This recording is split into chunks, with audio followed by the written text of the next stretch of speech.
Hello everyone, welcome to Login Giants. In this video, we'll learn how to delete Google search history permanently. So without any further ado, let's get into the video.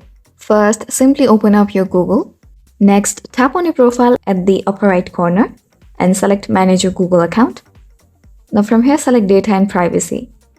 Now scroll down and select Web and App Activity under the History settings. From here again, scroll down and tap on Manage all webs and app activity. From next page, again scroll down and tap on Filter by Date and Product. From here, select the time frame you want to go and track your search history. Scroll down and select the search option, and then you can go ahead and put on the date that you want.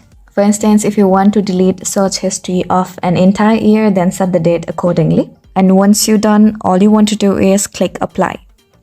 So it might take a minute to load, but then eventually it will be deleted. So yeah, this was the tutorial on how to delete Google search history permanently. We hope you find this very helpful. Please make sure to hit the like button and subscribe to us for more helpful tutorials.